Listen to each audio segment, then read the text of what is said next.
You need to leave, now. Her voice is flat, emotionless, like she's talking to a door-to-door salesman instead of her children's grandmother. My heart stops. Behind her, I can hear my 6-year-old granddaughter Emma calling out, "Grandma, Grandma's here." The sound of her little feet running toward the door makes my chest tighten. 4-year-old Lucas joins in with his excited squeals, but Jessica doesn't move. She stands there, like a wall between me and the children. I love more than life itself. I'm standing on my daughter-in-law's pristine doorstep. Birthday presents for my grandchildren clutched in my trembling hands. The autumn wind cuts through my jacket, but it's nothing compared to the chill that runs down my spine when the door finally swings open. Jessica stands there, arms crossed, her face a mask of cold indifference. This isn't the warm greeting I've come to expect over the past 6 years. This isn't the woman who used to call me mom and ask for parenting advice at 2 in the morning.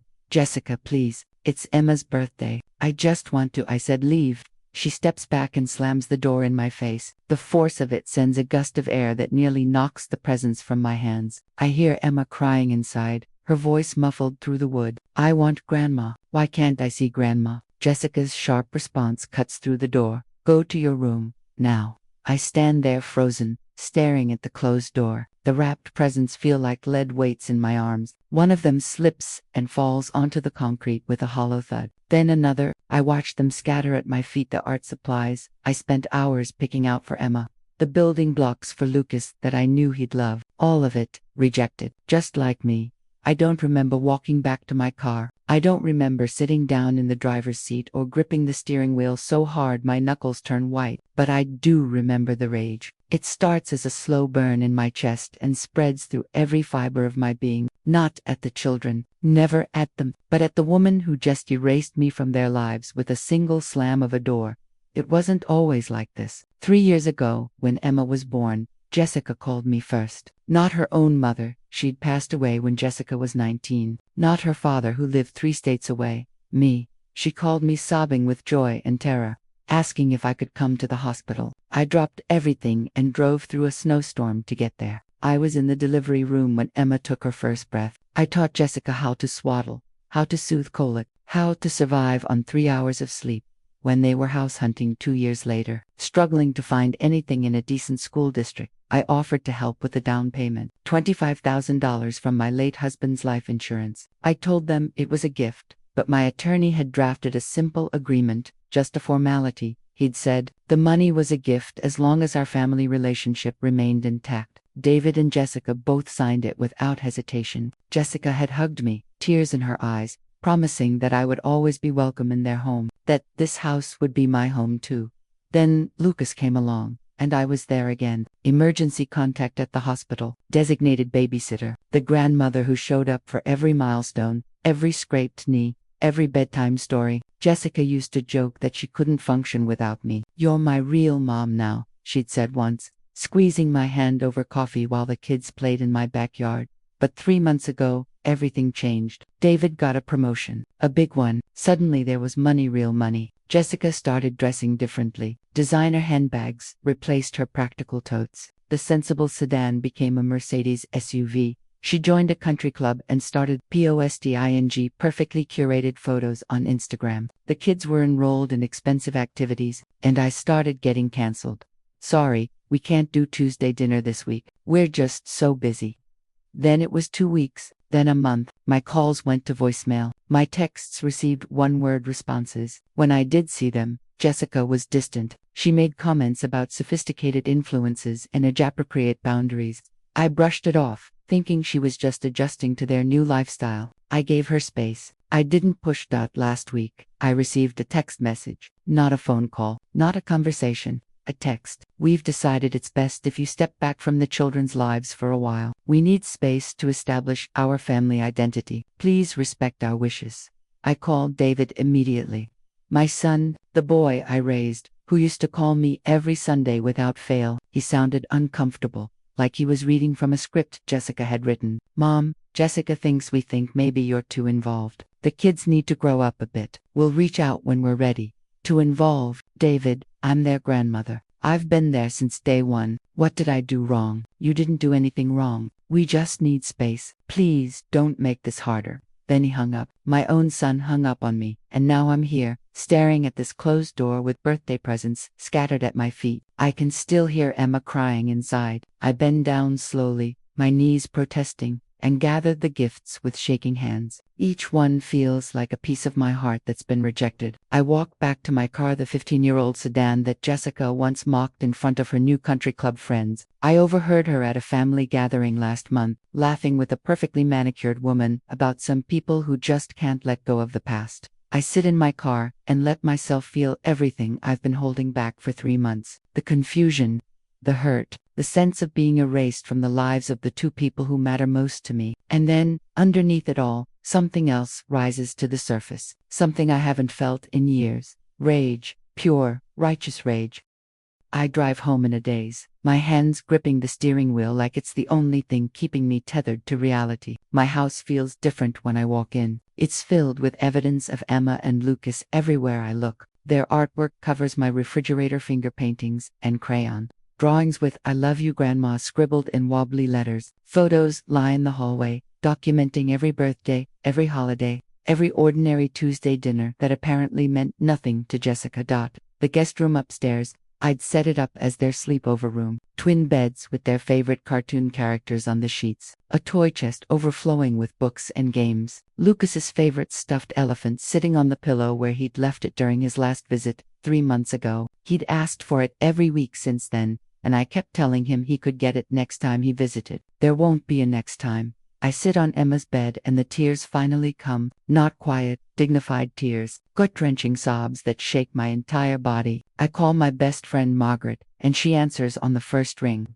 "Oh honey," she says after I tell her everything. "That woman has some nerve, after everything you've done for them. For her? What did I do wrong, Margaret?" I keep going over it in my mind and I can't figure out what changed. "You didn't do anything wrong. She changed. That promotion, that money, it went to her head. I've seen it before. People get a little success and suddenly everyone who knew them before isn't good enough anymore. But these are my grandchildren. I was there when they were born. I've been there for every important moment of their lives. How can she just cut me out?" Margaret is quiet for a moment. "Have you thought about talking to a lawyer? You have rights. Grandparent visitation rights are a real thing." The thought hadn't occurred to me. I'm not that person. I don't sue my own family, but then I think about Emma's face in the doorway, reaching for me while Jessica pulled her away. I think about the lies Jessica must be telling them to explain my absence, and I realize that maybe, just maybe, I need to become that person. After I hang up with Margaret, I do something I never thought I'd do. I open Instagram. I barely use social media, but the kids' photos are there. And sometimes Jessica tags me, or at least, she used to. I search for her profile and find it immediately. It's public now, perfectly curated. Every photo filtered and posed. She's always been private before, but now it's like she's performing for an audience. I scrolled through recent posts. There are dozens of photos of Emma and Lucas, but I'm nowhere in them. I'm literally cropped out of family pictures I know I was in. I recognize the backgrounds, my backyard, my living room, but I've been erased. Cut out like I never existed. The captions make my stomach turn. My perfect little family, building our legacy, new beginnings. Then, I find it. A photo from Emma's birthday party. The party I wasn't invited to. The party I was supposed to help plan. Emma is smiling in front of a bakery cake, not the homemade one we always made together. Lucas is wearing a new outfit I've never seen. And Jessica is beaming at the camera like this is the best day of her life. The comments are full of praise from people I don't recognize. "Your kids are so well behaved. Such a put-together family. You're living the dream." But one comment stops me cold. It's from someone named Veronica. "So glad you're finally living the life you deserve. No more dead weight dragging you down." Jessica's reply makes my blood run cold. "Sometimes you have to cut ties to move forward." With a heart emoji. She's talking about me. I'm the dead weight. I'm the tie that needed to be cut. My hands are shaking so badly I almost drop my phone. I take screenshots of everything, the photos, the comments, Jessica's reply. I don't know why. Some instinct tells me I might need evidence of this moment when my daughter publicly declared that I was dead weight, that needed to be removed from her life. I called David's brother Mike. If anyone knows what's really going on, it's him. Mike has always been straightforward, never one to sugarcoat things. "Aunt Margaret," he sounds genuinely happy to hear from me, which is a relief. "What's going on?" "Mike, I need to ask you something." When's the last time you saw David and Jessica? Last Sunday, actually. Why? Did they mention anything about me? About the kids? There's a pause. No. Should they have? What happened? I tell him everything. The text message, the phone call with David, today's disaster at their doorstep. Mike is quiet for a long moment. Mom, I had no idea. That's insane. David's been acting weird lately, but I didn't know it was this bad. Weird. How? Stressed. Really stressed. And Jessica's been, I don't know how to describe it. Different. She name drops the country club constantly, shows off her new stuff. It's like she's trying really hard to impress people. Mike, be honest with me. Do you think they're okay financially? Another pause. Between you and me, I don't think so. David mentioned something about private school applications for Emma. That's 30 grand a year, plus Jessica's new car, the country club dues, all those activities she's got the kids in. Even with his promotion, I don't see how they're managing it. Did you see the kids? How were they? Emma asked about you 3 times. Jessica kept changing the subject or redirecting her. Lucas seemed fine, but he's 4. He probably doesn't understand what's happening. After we hang up, pieces start falling into place. This isn't about protecting the kids. This isn't even about me being too involved. This is about image. Jessica has constructed this perfect life on social media and in her country club circles, and I don't fit the narrative. My modest clothes, my old car, my middle-class existence, I'm an embarrassment to her. I'm evidence that she came from somewhere less polished, less perfect. The rage that's been simmering all day finally crystallizes into something else. Determination. If Jessica thinks she can erase me from my grandchildren's lives to maintain her image, she's about to learn a very important lesson. I'm not dead weight, and I'm not going anywhere. Monday morning, I do something I never imagined I'd do. I make an appointment with a family law attorney. Margaret recommended Sarah Chen, a sharp woman in her 40s who specializes in grandparent rights cases. Her office is downtown, on the 15th floor of a glass building that makes me feel small and out of place. But I square my shoulders and walk in anyway. Sarah's office is warm and comfortable, designed to put nervous clients at ease. She offers me tea and sits across from me with a legal pad, her expression kind but professional. Mrs. Harrison, why don't you tell me what's happening? I walk her through everything, the relationship I had with Jessica and the kids, the sudden changes after David's promotion, the text message and phone call, being banned from Emma's birthday. Sarah takes notes, nodding occasionally, her face giving nothing away. When I finish, she sets down her pen and looks at me directly. Mrs. Harrison, I want to be honest with you. Grandparent visitation cases can be difficult. Courts generally favor parental rights, but you have something most grandparents in your situation don't have: a substantial, documented relationship with your grandchildren from birth. So I have a case. Potentially, yes. You were present at births. You're listed as an emergency contact. You've provided significant financial support. You have photos, text messages, a documented history of regular contact. A judge would look favorably on that. My heart lifts slightly. So what do I do? Well, litigation would take months, possibly over a year. It would cost tens of thousands of dollars, and it would irreparably damage your relationship with your son and daughter-in-law. So you're saying I shouldn't do it? I'm saying we should explore every option before we go to court. Tell me, is there any financial leverage, any documentation of loans or agreements? I hesitate, then tell her about the $25,000, about the agreement my attorney had drafted, the one David and Jessica signed. Sarah leans forward, suddenly very interested.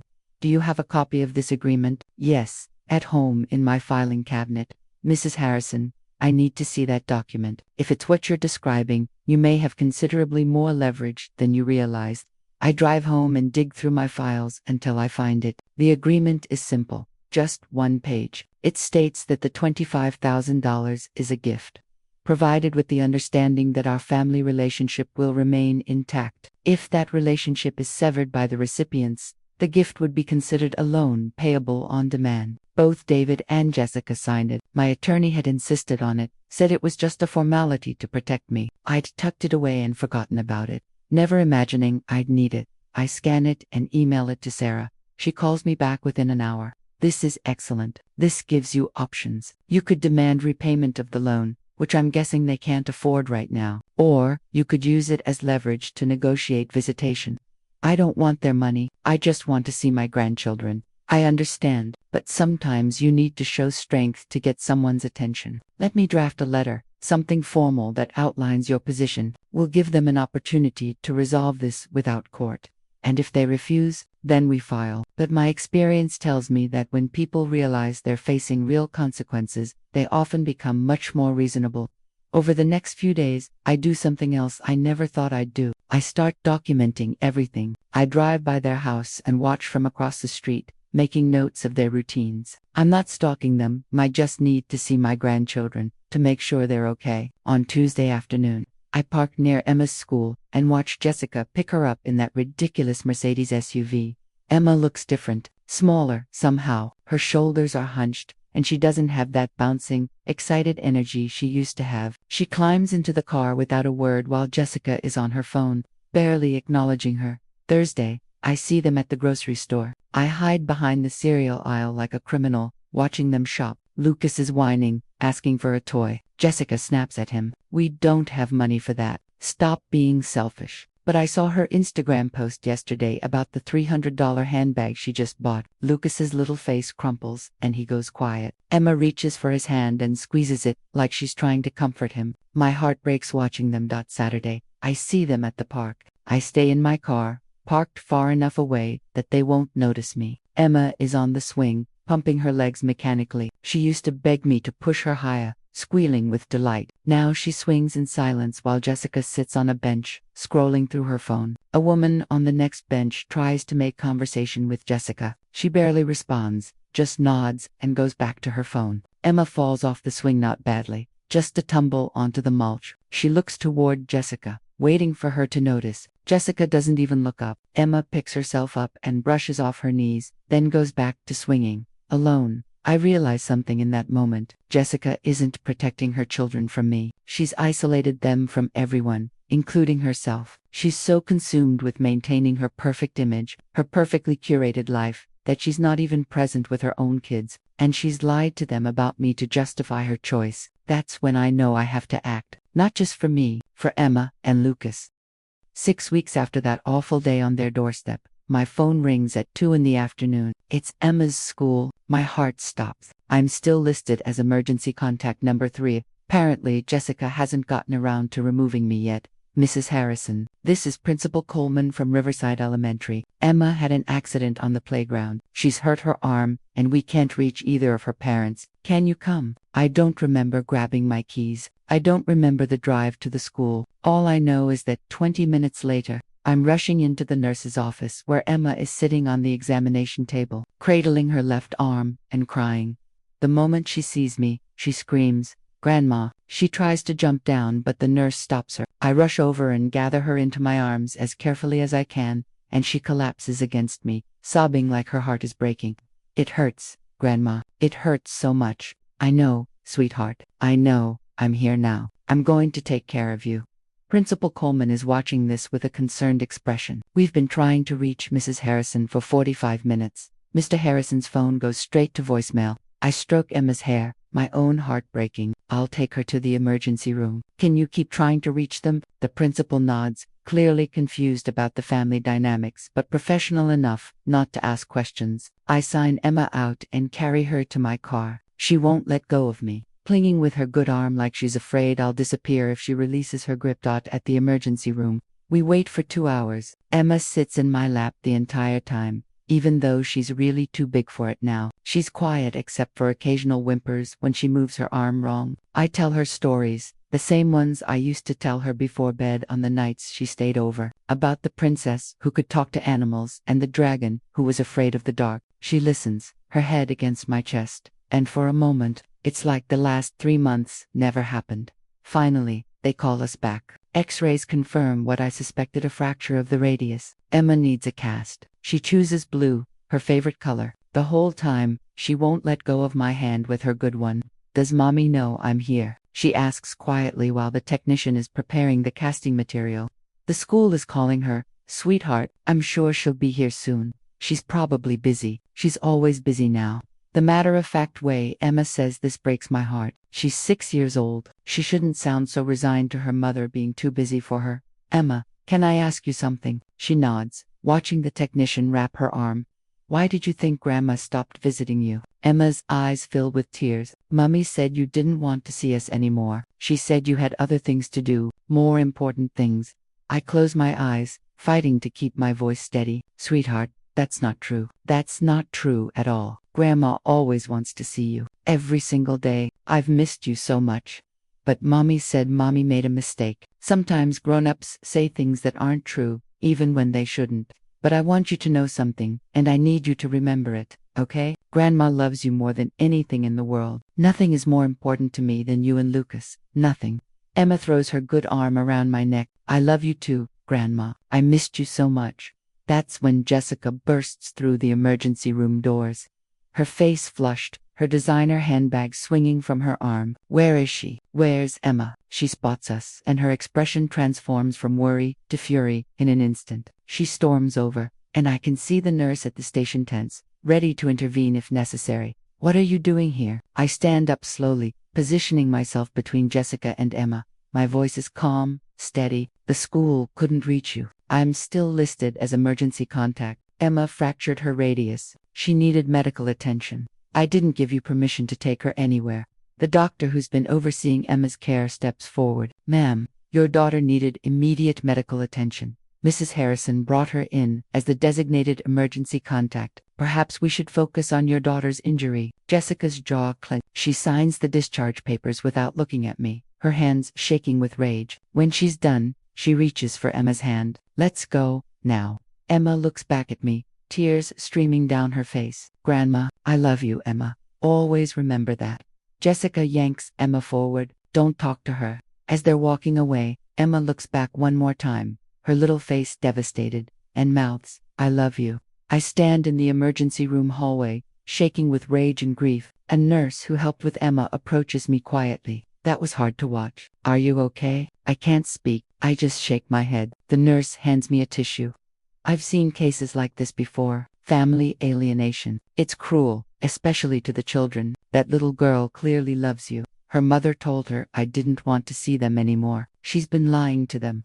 The nurse's expression hardens. That's parental alienation. It's a form of emotional abuse. If you need resources, legal help, there are organizations I know. I'm already working with an attorney. The nurse squeezes my shoulder. Good. Fight for that little girl. She needs you. I drive home and spend the entire evening sitting at my kitchen table, staring at the wall. Margaret calls, but I don't answer. Mike calls, and I let it go to voicemail. All I can think about is Emma's face when Jessica dragged her away, about the words she mouthed to me, about the lies Jessica has been telling my grandchildren to justify cutting me out of their lives. That's when I make my decision. No more waiting. No more hoping Jessica will come to her senses. No more giving her space. It's time to fight. Really fight. Not just for my rights, but for Emma and Lucas. They deserve better than a mother who lies to them and a father too weak to stand up for them. I spend the entire weekend preparing. I go through every file, every photo, every text message and email from the past 6 years. I print out the Instagram screenshots, including Jessica's comment about cutting out dead weight. I gather the bank statements showing the $25,000 transfer. I compile a timeline of my relationship with the children, documented with dated photos and school records. By Sunday evening, I have a folder 3 inches thick, evidence of a grandmother who has been present and loving from day one, evidence of a daughter-in-law who has systematically worked to erase that grandmother from her children's lives. I pull out the legal agreement David and Jessica signed when I gave them the down payment money. I read it carefully, remembering that day. We'd been sitting at this very table. Jessica had been nervous about accepting such a large sum. Are you sure? She'd asked me. This is your retirement money. I'd taken her hand and promised her it was what I wanted, that I wanted my grandchildren to grow up in a good home, in a good neighborhood. That family took care of family. She'd hugged me and cried, said I was the mother she wished she'd had, that she'd never forget this. The agreement had seemed like a formality then, something my attorney insisted on for my protection. Just in case, he'd said, you never know what might happen down the road. I'd signed it thinking I'd never need it, that our family was solid, that Jessica meant what she said about me being her mother now. I draft a letter. It takes me 5 attempts to get the tone right. I don't want to be cruel, but I need to be clear. firm but not vindictive. I'm giving her a choice, a chance to fix this as a family, or face the legal consequences. The letter is simple. I remind her of our relationship, of everything we've been to each other. I tell her about the hospital, about what Emma said, about the lies she's been telling. Then, I lay out the facts, the agreement they signed, the money I gave them, the conditions of that gift, and I give her 48 hours to respond, 48 hours to agree to restore my relationship with my grandchildren, or I'll take legal action. I'll demand repayment of the loan which I know they can't afford. I'll file for grandparent visitation rights. I include copies of everything, the agreement, the bank statements, the timeline of photos, the Instagram screenshots. I want her to know I'm not bluffing. I have documentation of everything. At the bottom, I write in my own hand, I don't want your money. I want what was promised to be part of my grandchildren's lives. You have 48 hours to decide how we move forward, as family or through the courts. The choice is yours. Sunday night at 11 p.m., I drive to their house. Every light is off except the porch light. David's car is in the driveway. They're home, probably asleep. I park down the street where they won't see my car. My hands are shaking as I walk up to their door, the manila envelope clutched against my chest. This is it, the point of no return. Once I slip this envelope under their door, there's no taking it back. I'll either get my family back or I'll lose my son forever. But, as I stand on their doorstep, I think about Emma's face in the emergency room, about Lucas asking Jessica for a simple toy and being snapped at, about the lies my grandchildren have been told, about being erased from their lives like I never mattered. I kneel down and slip the envelope under the door, making sure it's visible from inside. Then I knock twice, firmly. I don't wait. I turn and walk back to my car, my heart pounding so hard I can barely breathe. From my car, I watch and wait. 5 minutes pass. Then, a light turns on upstairs. The porch light flickers, the front door opens, and David appears in pajama pants and a tee. He looks around, confused, sees the envelope, picks it up, goes back inside. I start my car and drive away. By this time tomorrow night, everything will have changed, one way or another. Monday passes, in agonizing slowness. Every time my phone buzzes I jump, but it's never them. Margaret calls to check on me. Mike texts asking if I'm okay. I respond vaguely, not ready to tell anyone what I've done. By evening, I'm exhausted from the adrenaline, from the constant state of waiting.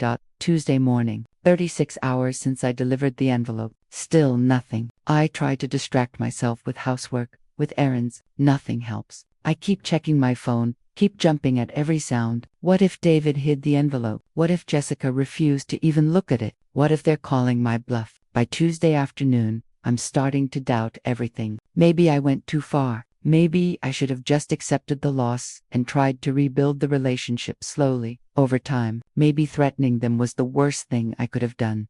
Then, at 4:47 p.m., my phone rings. It's David. I stare at the screen for a long moment before answering. Hello? His voice is tight, strained. Mom, we need to talk. David asks me to come to the house that evening at 7. Jessica wants to talk. We all need to talk.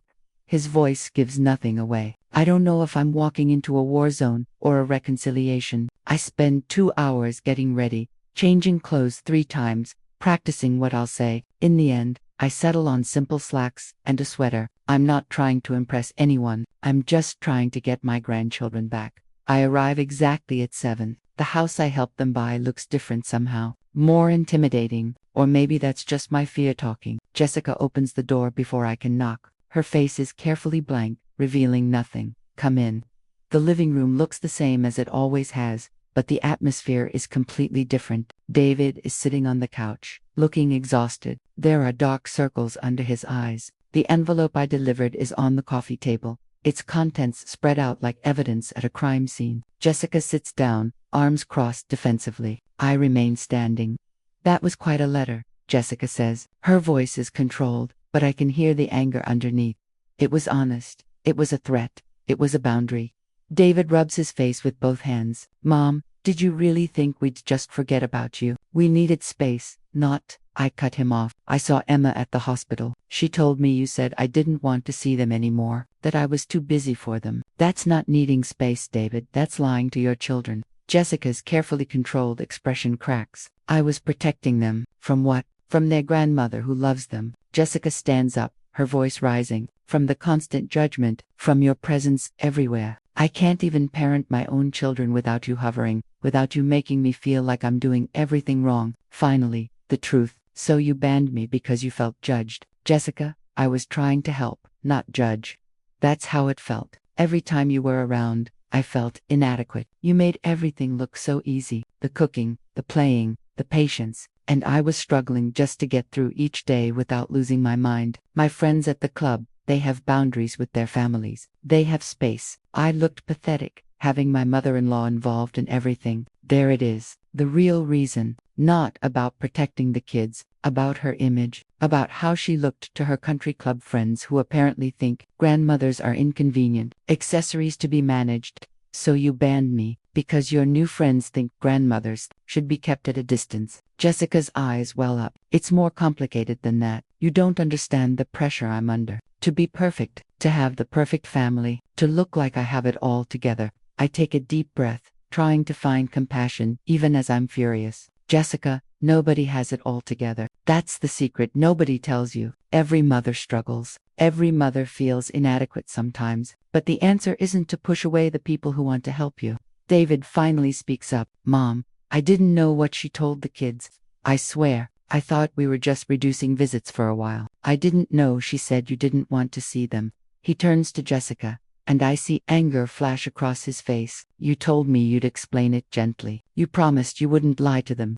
Jessica sinks back onto the couch, her face crumbling. I didn't know what else to say. How do I tell them their grandmother is, ... double quotes. She trails off. Is what? I ask quietly, loving, present, inconvenient to your social climbing. The room goes silent. Jessica puts her head in her hands. Her shoulders shake. She's crying, really crying now. David looks between us, clearly torn. I sit down across from them. Here's what's going to happen. I don't want your money. I don't want revenge. I want my grandchildren back in my life. I lay out my terms. Weekly visits, resume Tuesday dinners, every week without exception. I remain on all emergency contact lists at school and doctor's offices. Emma and Lucas are told the truth that there was a misunderstanding, that Grandma always wanted to see them, that the adults made mistakes. No more lies, no more erasure from their lives. Jessica looks up, mascara running down her cheeks. And if we say no, I meet her eyes steadily. Then my attorney files paperwork Thursday morning. We'll let a judge decide what's best for Emma and Lucas, and whether a $25,000 loan needs to be repaid immediately. With interest, David's face goes pale. Mom, we can't afford to pay that back. You know we can't. I know, which is why I'm praying you'll choose the sensible option. I don't want to take you to court. I don't want to destroy this family. But I will not be erased from my grandchildren's lives. Not for anyone's social status. Not for anyone's image. Jessica is sobbing openly now. I didn't want to be one of those women who needs their mother. My mom died when I was 19. I never had anyone to teach me how to do this, how to be a mother, how to balance everything. And when you were around, making it all look effortless, I felt like such a failure. Something shifts in me. Underneath the anger, I see what I should have seen months ago. Jessica isn't cruel. She's drowning. She's been drowning for years. And instead of asking for help, she pushed away the one person who could have thrown her a lifeline.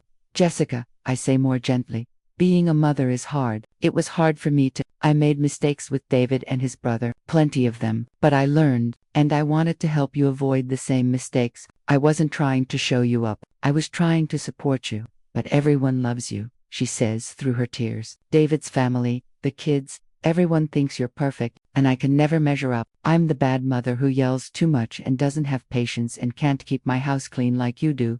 I'm not perfect. I never was. You see me now, after decades of practice. You don't see the me who cried in the bathroom because David wouldn't stop screaming when he was a baby. You don't see the me who burned dinner 3 times a week and felt like the worst mother in the world.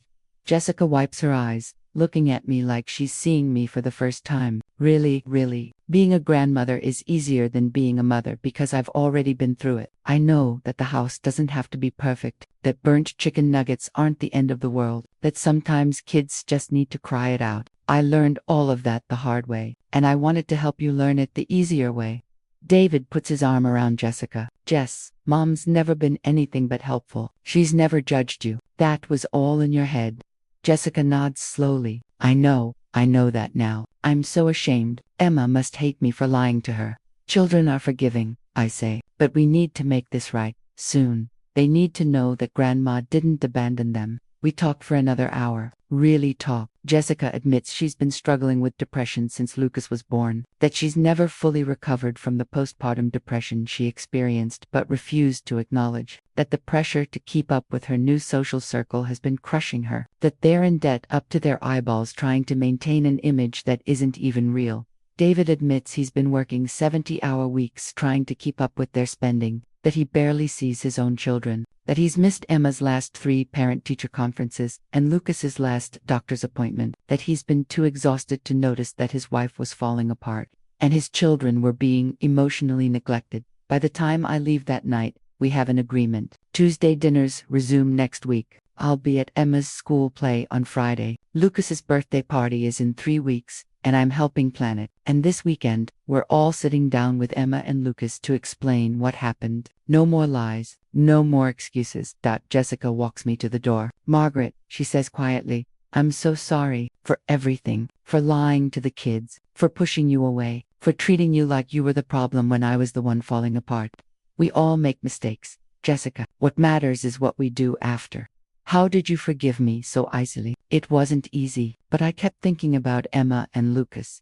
And I kept thinking about what my husband used to say. Family isn't about being perfect. It's about being present. You made mistakes, but you're here now. You're willing to fix it. That's what matters. Jessica hugs me, and I feel how thin she's gotten, how tense she is. This woman needs help.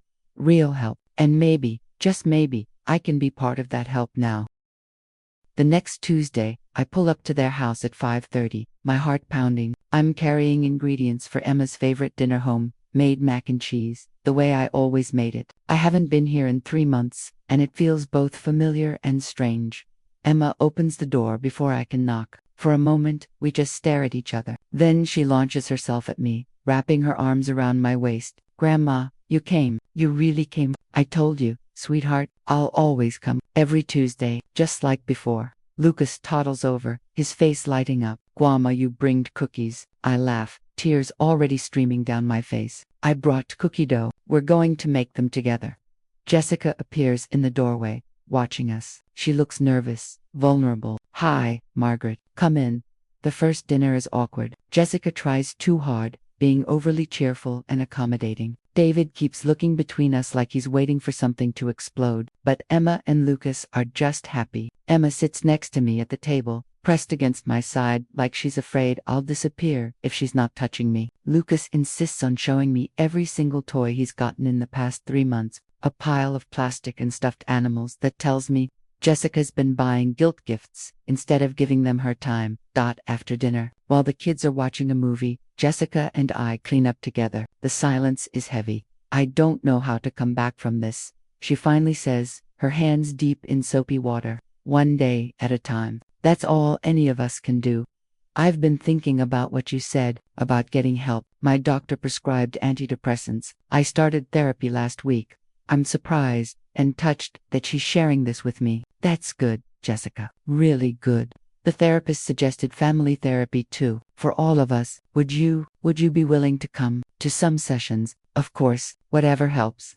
Over the next few weeks, a pattern emerges. Tuesday dinners, Friday afternoon pickups from school, when Jessica has her therapy appointments, Saturday morning baking sessions with Emma, Sunday park visits with Lucas. We're rebuilding slowly, carefully. In family therapy, we talk about what went wrong. Jessica's postpartum depression that never got treated, her insecurity about being a good mother, the financial pressure she and David put themselves under, David's workaholism, my well-meaning but sometimes overbearing involvement. We all own our parts in this.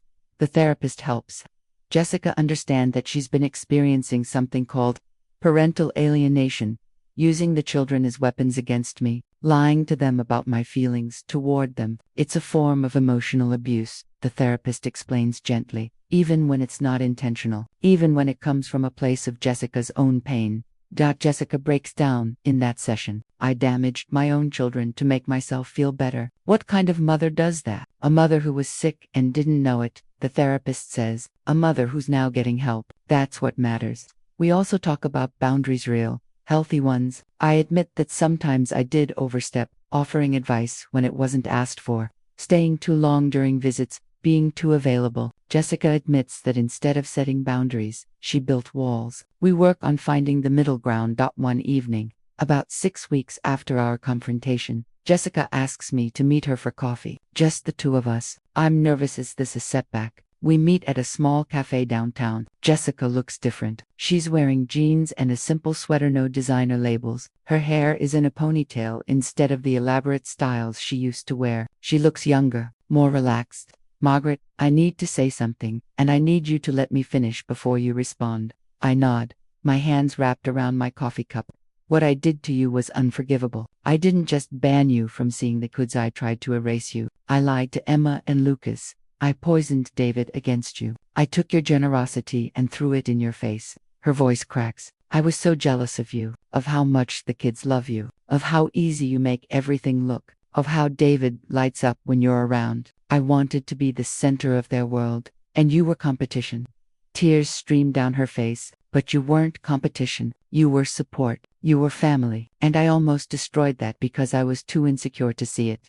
She pulls out a folded piece of paper, worn like she's carried it for days. I wrote this 100 times. I don't know if it's enough, but she hands it to me. It's a letter, handwritten, several pages long. I read it slowly, my own tears falling onto the paper. It's an apology, a real one. Not excuses or justifications, just raw honesty about what she did and why. About the person she wants to become. About how grateful she is that I didn't give up on them. At the bottom, she's written, I want to be the kind of woman you are. The kind of mother Emma deserves to have. The kind of mother-in-law I hope to be one day. I'm so sorry for everything, and I promise to spend the rest of my life making it up to you. I fold the letter carefully and reach across the table to take her hand. Jessica, we all make mistakes. What matters is what we do after. How did you forgive me so easy? It wasn't easy, but I kept thinking about Emma and Lucas, and I kept thinking about what my late husband used to say. Family isn't about being perfect. It's about being present. You're here now. You're doing the work. That's what matters. I want to be present. Teach me how. I smile through my tears. I think you're already learning. 6 months after I delivered that envelope, it's Emma's 7th birthday. This time, I'm not just invited, I'm co-hosting. We're having the party at a local park. Nothing fancy. Just Emma's friends from school, some cousins, Uncle Mike's family, no country club friends, no performance for an audience, just family. Jessica is relaxed in a way I haven't seen in years. She's wearing comfortable clothes, laughing easily, not worried about how she looks or what people think. She and I decorated the cake together last night, a slightly lopsided unicorn that Emma declared was the most perfect cake ever. Emma runs up to me, her cast long since removed. Grandma, come help me with the piñata. I follow her across the park, and David falls into step beside me. Mom, I never thanked you properly. For what? For not giving up on us, for fighting for the kids, for giving Jessica and me a chance to fix things instead of just destroying us in court. You're my family, David, all of you. I wasn't going to lose you without a fight. That envelope you left, it scared the hell out of me, but it also woke me up, made me realize what we were doing to you, to the kids, to ourselves. Sometimes people need to be scared to make changes. Jessica's doing so much better. We both are. We sold the Mercedes, canceled the country club membership. We're living within our means now. It's less stressful. And her friends from the club, David shrugs, disappeared the moment the money did. Turns out they weren't really friends, but Jessica's made some real friends at her art class. People who actually care about her, not about what she can do for them. During present time, Emma opens the gift I brought, a photo album. Inside are pictures of us together from her birth until now. Every major moment documented. Emma flips through it, her eyes wide. I was so tiny, you were, and you're growing up so fast. Emma looks up at me. Serious. Grandma, will you always come to my birthdays? My heart clenches, remembering the birthday 6 months ago when I stood on their doorstep with rejected presents. Always, sweetheart, I promise. Emma hugs me fiercely. Good, because you're my favorite person. I glance at Jessica, bracing for the old jealousy, the insecurity, but she just smiles, wiping away a tear. Mine too, Grandma's, pretty special. Later, after the guests have left and the kids are playing, Jessica and I clean up paper plates and decorations. Thank you for today, she says quietly. For everything. Thank you for letting me be part of it.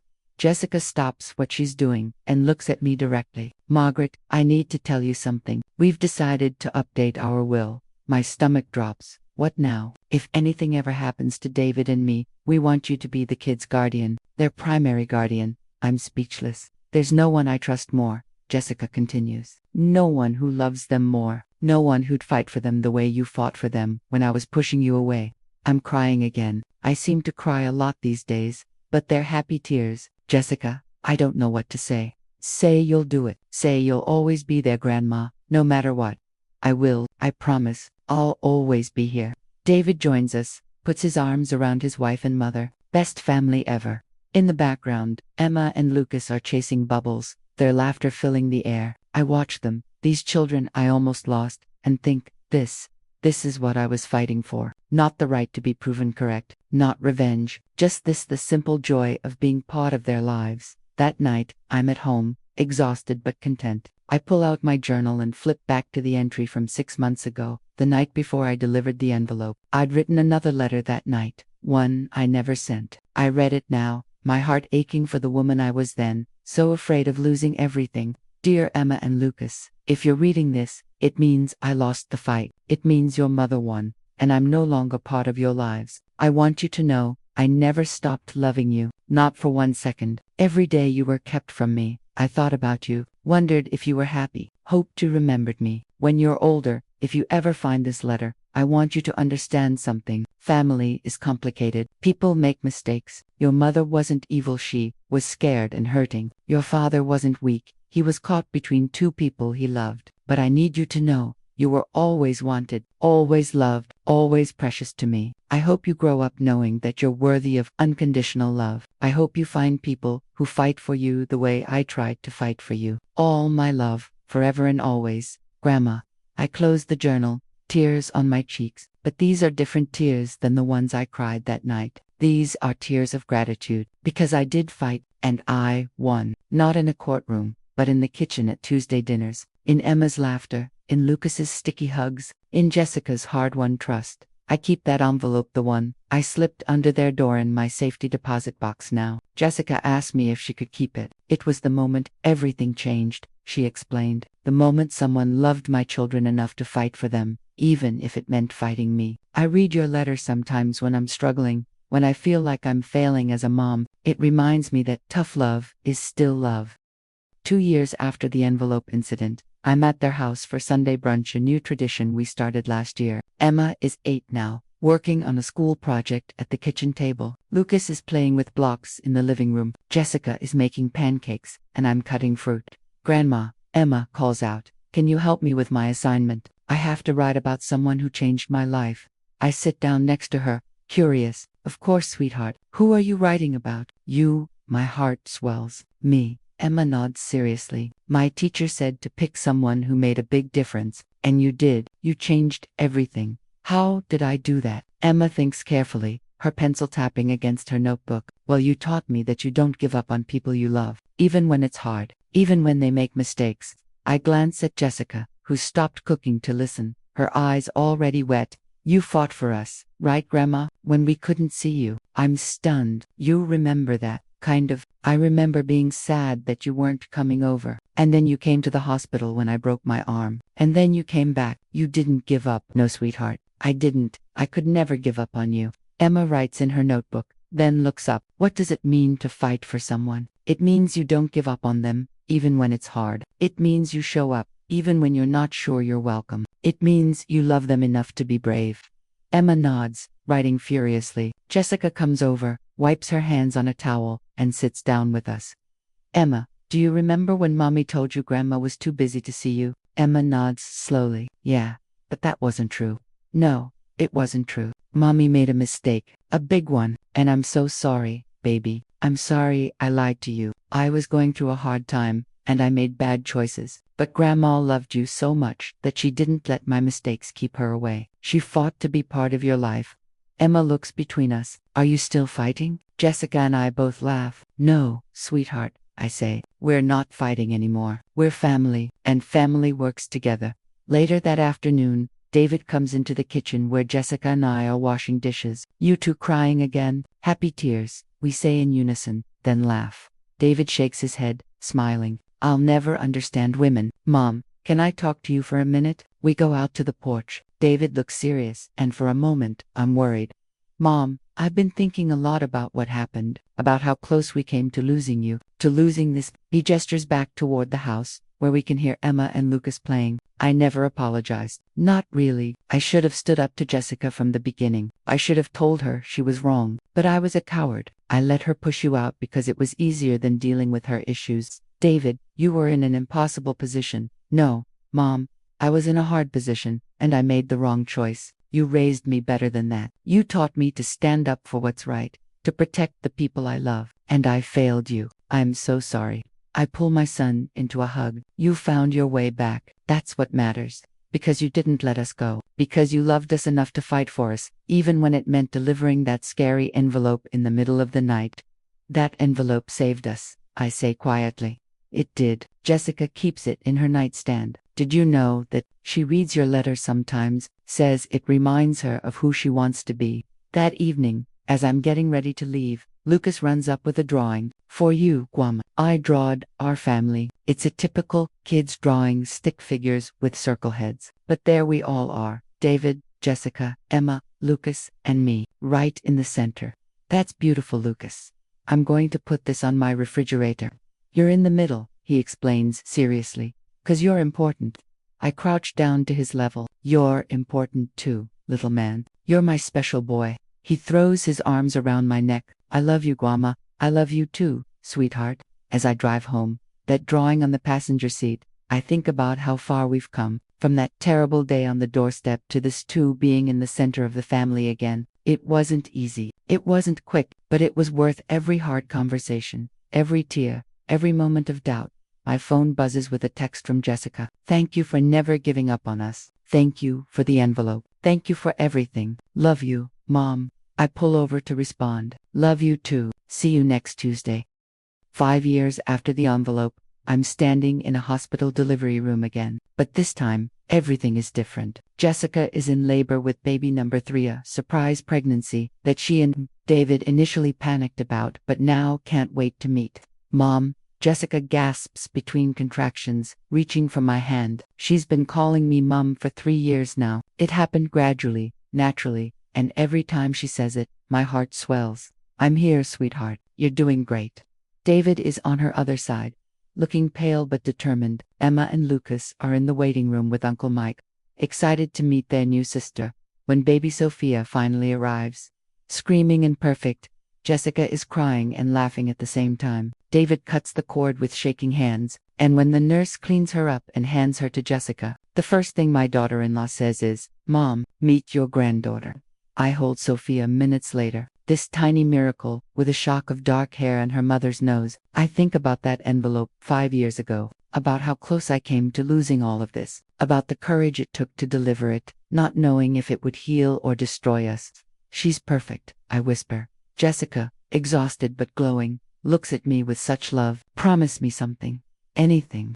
Promised you'll tell her the story someday, about how you fought for this family. Why? Because she needs to know that love isn't always soft. Sometimes it's fierce. Sometimes it's an envelope under the door at midnight. Sometimes it's drawing a line and saying no more. She needs to know that you loved us enough to risk losing us.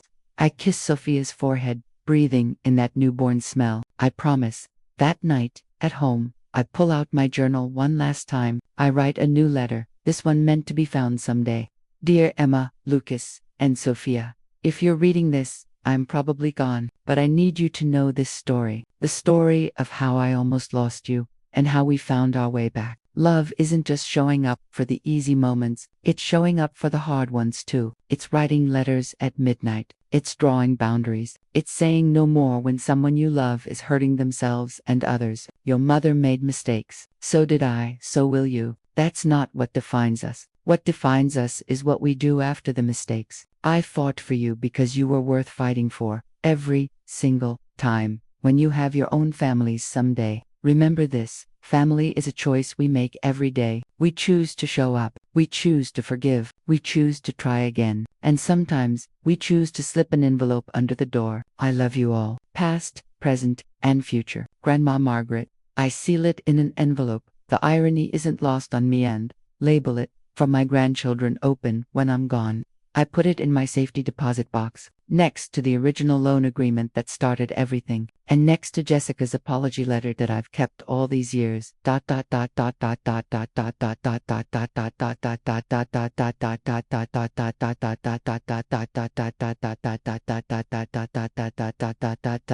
day. 7 years after the envelope. It's Tuesday, 6 p.m., and I'm pulling up to David and Jessica's house. They never moved. They're still in the house I helped buy, though it's paid off now. The pressure to keep up appearances is long gone. So is the debt. They've built a real life here, not a performed one.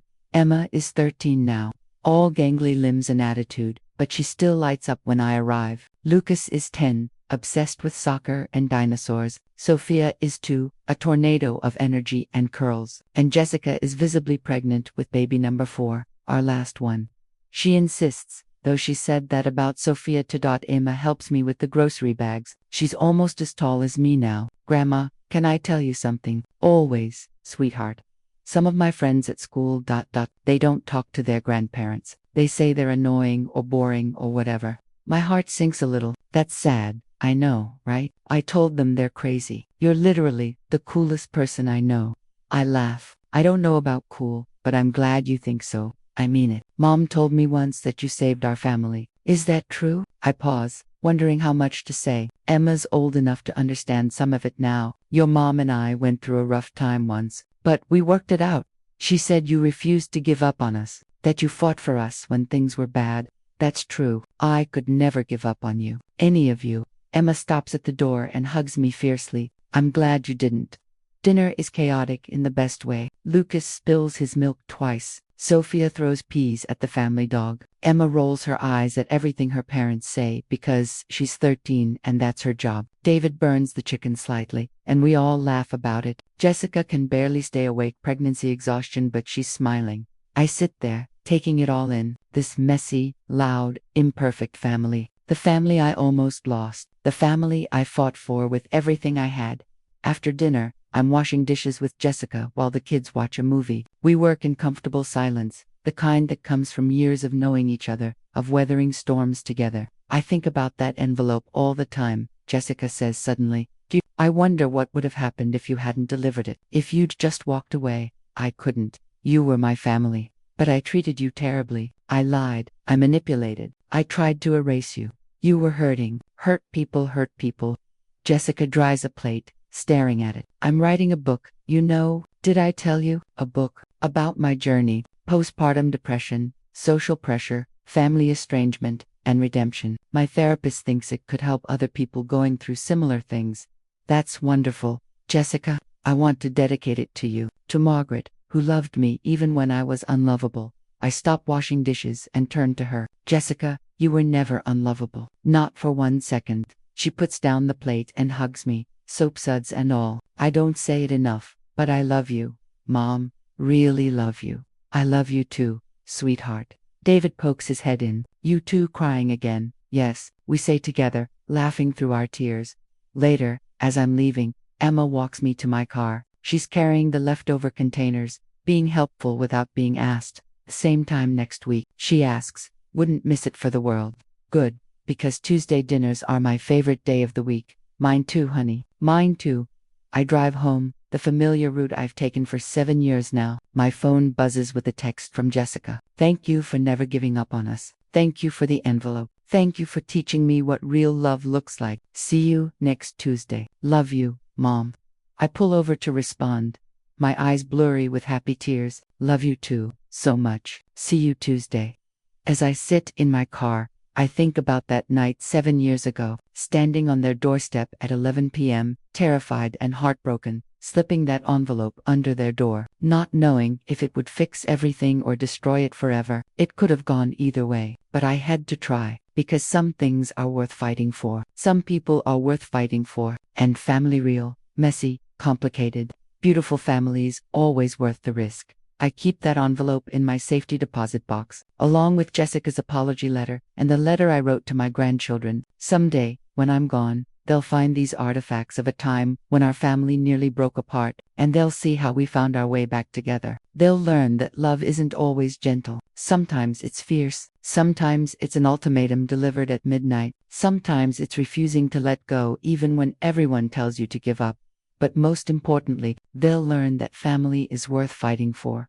Always. 10 years after the envelope, I'm sitting in the audience at Emma's high school graduation. Jessica, David, Lucas, Sophia, and little Michael baby number 4, who's now 3, are all here. Emma is valedictorian, about to give a speech. She stands at the podium, poised and confident, and I can hardly believe this is the same little girl who used to beg me for one more bedtime story. I want to thank my family for teaching me that love is a verb, Emma says, her voice clear and strong. It's something you do, not just something you feel. She looks directly at me. My grandmother once told me she fought for our family. At the time, I didn't fully understand what that meant, but now I do. Love isn't just showing up when it's convenient. It's showing up when it's hard, when it's scary, when you don't know if it'll work. It's writing the difficult letter, having the hard conversation, drawing the line, and then offering grace when someone crosses it. I'm crying openly now, not even trying to hide it. Jessica reaches over and squeezes my hand. So, to my family, especially my grandma Margaret, thank you for teaching me that some things are worth fighting for, and that family is always one of them. The crowd applauds. After the ceremony, Emma runs to me, diploma in hand. Did you like my speech? I can barely speak through my tears. It was perfect, sweetheart. You were perfect. I meant every word. You're my hero, Grandma. As the family poses for photos, I look at all of them. David, with his arm around Jessica, who's beaming with pride. Lucas and Sophia making silly faces. Little Michael trying to eat his program. And Emma, standing next to me, my arm around her shoulders. That envelope, slipped under a door on a cold night 7 years ago, changed everything. It was a risk, a terrifying, necessary risk, and it paid off in ways I never could have imagined. As we drive to the celebration dinner, my car full of grandchildren's laughter, I send up a silent prayer of gratitude for second chances.